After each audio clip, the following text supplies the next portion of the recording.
Hey guys, Craig from Accelerate Off-Grid Touring here. Come check out this insane D-Max build we've just completed. It's got the works. We've got electrical, we've got bar work, we've got UHF, we've got suspension, canopy. Come check it out, it's awesome. Righto guys, so now we are the front of the car. So, what we've got here, well the customer's opted for off-road animal predator bar with the optional top hoop and 2 light bars. So a few reasons you'd go the off-road animal bar work. They're Australian made, owned and designed, so you know they're a really good quality Australian product. And they look great, obviously. So these are a full bumper replacement, these ones, so there's no hacking up of your old bumper.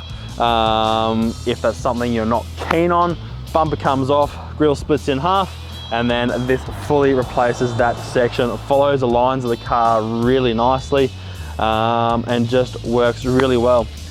These particular bars are winch compatible as well, so if you do decide you want to put a winch in yours, you absolutely can. Goes in here, nice little flip up number plate bracket as standard, makes it nice and simple. The light bars here are Off-Road Animal's own light bar. They do mount in there really nicely. They are super bright, probably brighter than your kid's future. But yeah, in all seriousness, they are a really wonderful light bar. Off-Road Animal light bars too. So they do retain the original D-Max indicators. So they don't have any special indicators there. The original D-Max ones pull out of the bumper, go straight in here, along with the fog lights as well. So it all keeps it the D-Max computer nice and happy because you're not altering the lights, the indicators or anything like that. That all stays the same. Also, the original parking sensors out of the D-Max's bumper get integrated into here as well. So that all works perfectly. These bull bars are obviously crash test rated, all of that guys, so it's not going to affect your airbags or any of your safety ratings or anything like that. The Isuzus don't have their radar in the grille, it's up in the windscreen, so it's not going to have any effect on your adaptive radar, cruise or your auto braking, anything like that. Antenna, we've chosen to mount it on the Bullbar here. You could also go for like a GMF bonnet mount bracket as well. In this case, custom wanted it there. It's nice down low, out of the way. It's not going to cause any hassles at all. Sometimes to see the best part of a Bullbar, you have to get up close and personal. Underneath, we've got these bash plates. They come standard with the Off-Road Animal range of bull bars, so the Predator and the Toro. Painted grey, because they look really cool. But the most important part is they're nice and thick. They cover all these vulnerable parts, like your radiator, your aircon condenser, your intercooler, to make sure they're not going to get smashed by sticks and stones and everything else that's going to break them. They do stop short here, where it joins onto the factory Isuzu bash plate, meaning you can still run like a custom off-road bash plates, your ARB bash plates, etc. But it covers all this vulnerable stuff that's left open when you take the bumper off. Other best part about this is the built-in recovery points. These are rated recovery points, so they're not going to come flying off when you get stuck, although it's a D-Max, so you're probably never going to get stuck anyway. But if you do, they're integrated, they're part of here, they're bright and red, you're not going to miss them. If you get bogged, you're going to be able to dig it out, find them and get yourself out, and life's going to be great. GME's AE4704 short antenna is a perfect all-rounder for areas around here, like the sunny coast, where it's got lots of hills, lots of forestry country, and lots of area where there are disruptions. So essentially, UHF antennas are normally obviously different heights. So this is a 2.1 dB. You also get 6.6, you can go even higher. The reason why we go with these short ones is because they do perform better in your hillier, bushy type country. They don't get as far line of sight, however, they do perform all round just much better here. And also in a city area, you're also not gonna have to take the whip off. You can just leave it on there to get undercover car parks. It's not gonna be a problem for you at all. The taller ones, if you're going out west, they're a good idea where it's long and flat and you want a bit further distance. You can actually unscrew the whips at the base here, interchange them, so you don't have to rewire or anything or put a second antenna on. You can just carry a spare whip and change them out as you go. All you gotta do is undo a little grub screw and just unwinds. Easy as that. Reason why it's black is purely because with the D-Max's onboard radar cameras, if it's white, it'll actually confuse it with the lines on the road and will start either throwing error codes or start swerving you over the road all funny. If it's black, it actually can't really pick up on it. It doesn't see it. It's not going to set off those sensors. It's not going to be an issue and life's going to be great. Down here, we have the Offroad Animal rock sliders.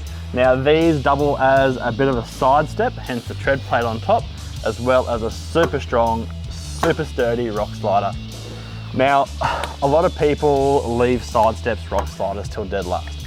I'll tell you from personal experience, if you find yourself wanting to do anything even remotely full drivey, so the old telly track, or even if you just like to go forestry bashing on your weekends, strongly recommend you go some form of protection underneath.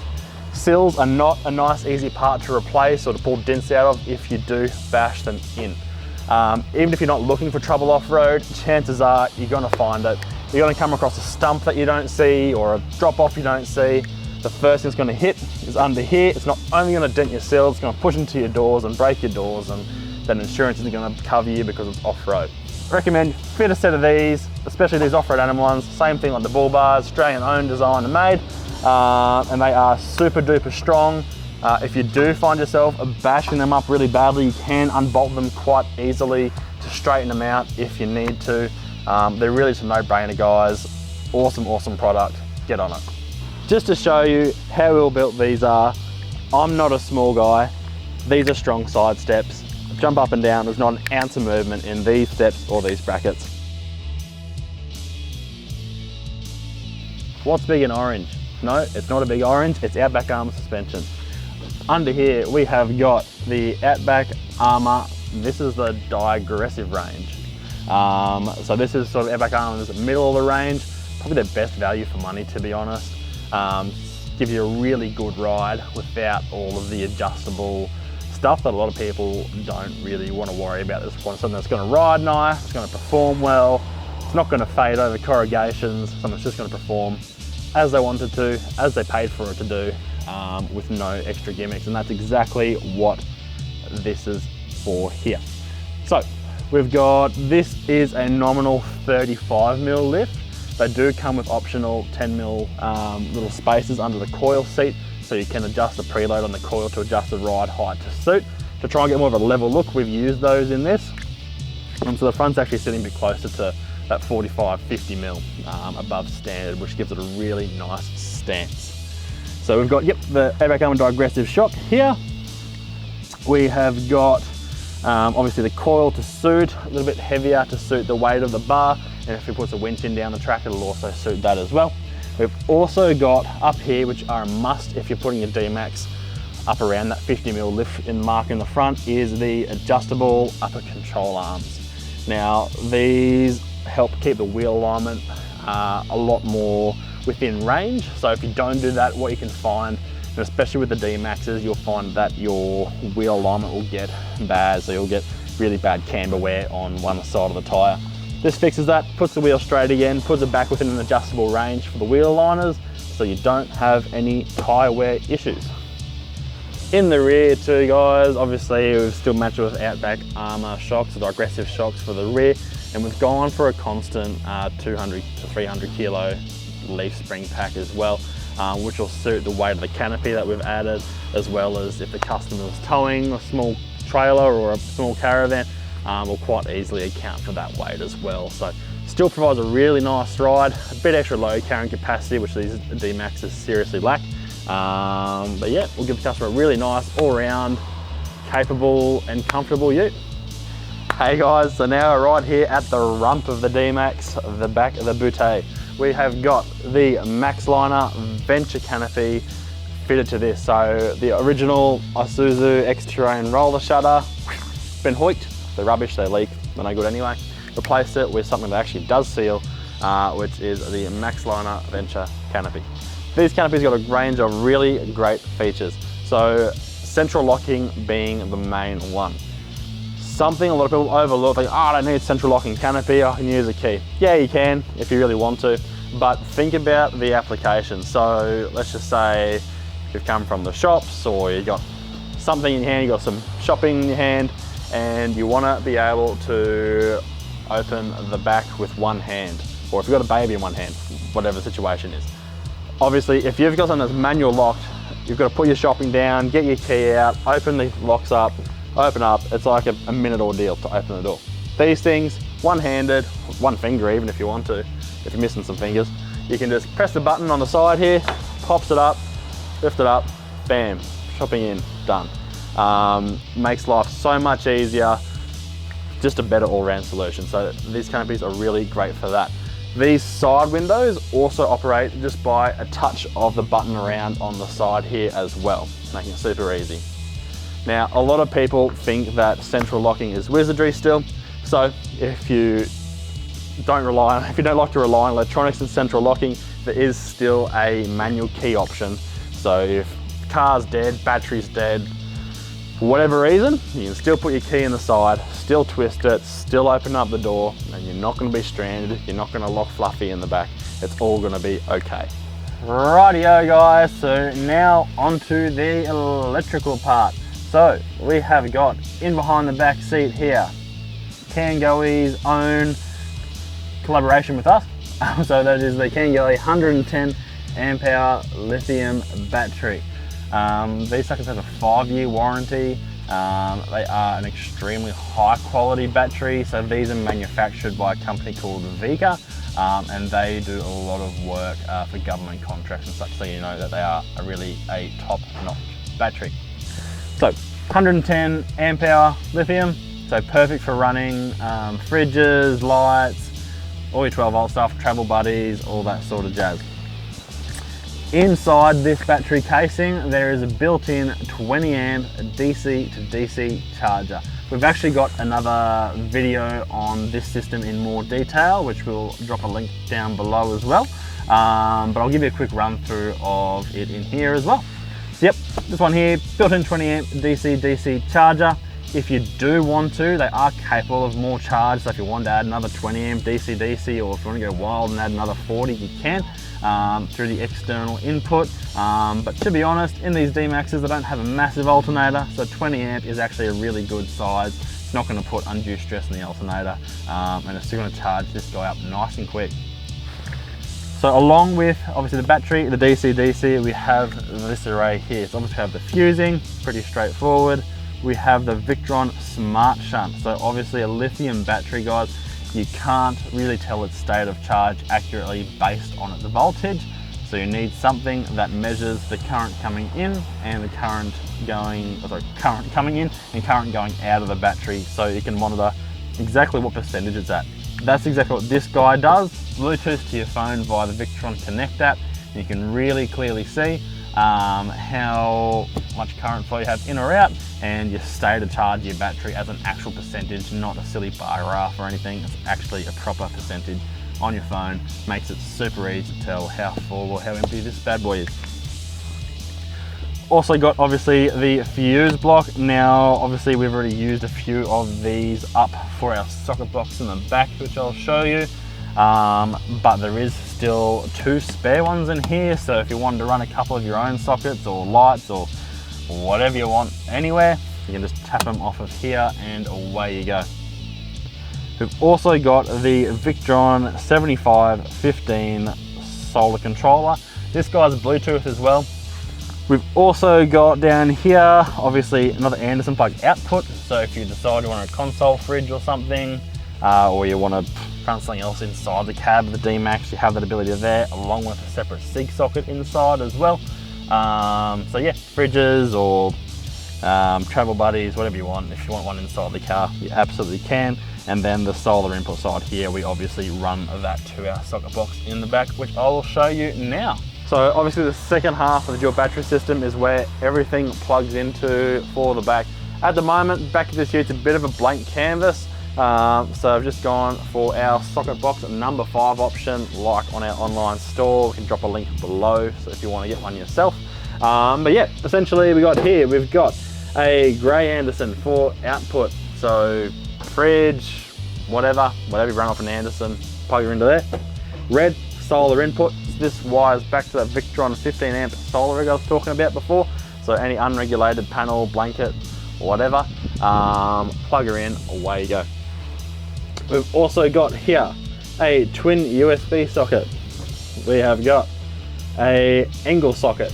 So a lot of your Waco, ARB, Dometic and Engel fridges all have an adaptable SIG socket in. You can take the end off and turn it into an angle. It actually screws in so it doesn't rattle out.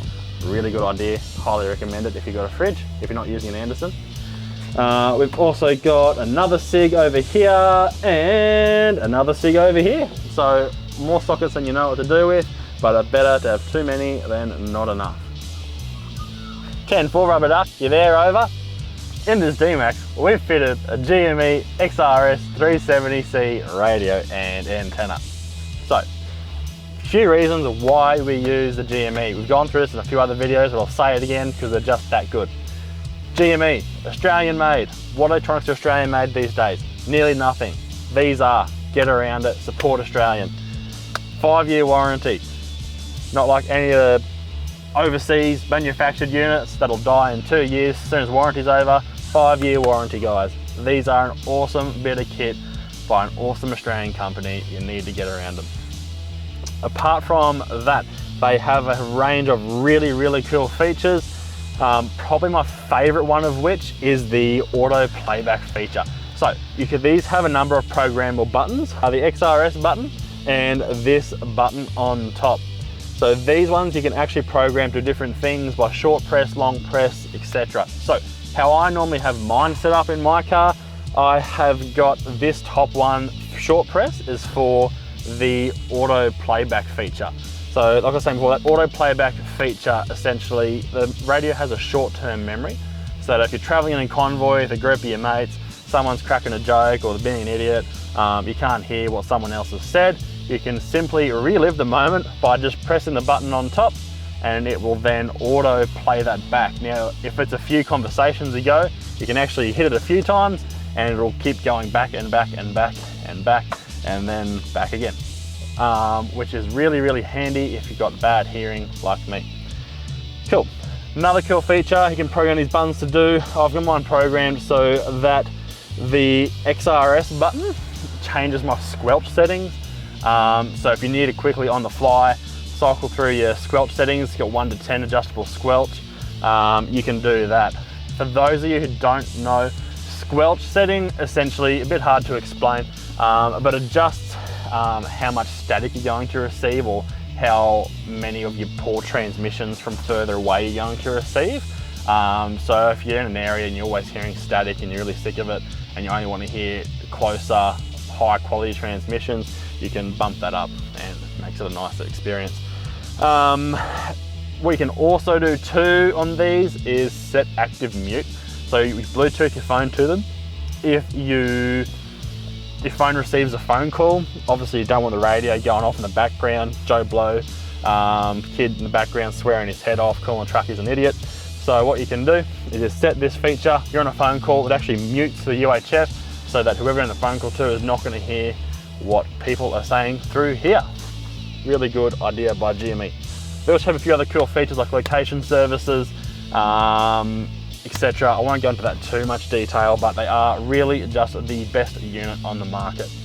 They've got a few different variants, the XRS 330, 370, 390. I've explained it before, but I'll explain it again. 330 is sort of the base model, has all the same features as the 370 does, except for it's only got the smaller plastic chassis for the main brains box, if you want to call it that, and no speaker in it. 370 has a speaker in the handpiece, a speaker in the main box, and the main box is a steel frame chassis, so they're a bit stronger, a bit more robust. They also come, the 370s also come with a magnetic mount as standard. 390s are more of an agricultural application, they're IP rated and have GPS, a few other different features in it as well, which sort of make them more suitable for an off-road agricultural application. Probably the neatest part of this install is how it plugs in. So probably the number one thing we hear from customers is I want a UHF for my trips, But when I'm burning around town, chucking manies, I don't want to have this floating around, flapping, hitting my leg, hitting my face, annoying the missus. It's no good. So what we can do, and it works really nicely in these D-Max, is what's called an RJ45 pass-through. Now RJ45 refers to the type of connector on the end of this. You've probably seen them before. They're like the same one on a lot of your internet plugs for your computers, that sort of jazz. So what that means is though, there's heaps of like an aftermarket range available for them. So Lightforce make a D-Max specific switch that these can plug into. So we've installed it down here beside the gear selector. I'll show you a better shot in a second. But down here, essentially, when you want to use it UHF, you just plug it in. You can use it as normal. When you're done using it, you just unplug it, chuck it in your glove box, call it a day. The actual main brains is sitting up behind the dash, so you don't see it whatsoever. So it makes it a completely clean, tidy, factory look install on the outside. As always guys, thanks for watching. If you have any questions, drop them down in the comments section down below. If you want to see more of me and more of this, make sure you give us a like and a subscribe. Check out our other touring builds up here, and YouTube reckons you should watch this down here.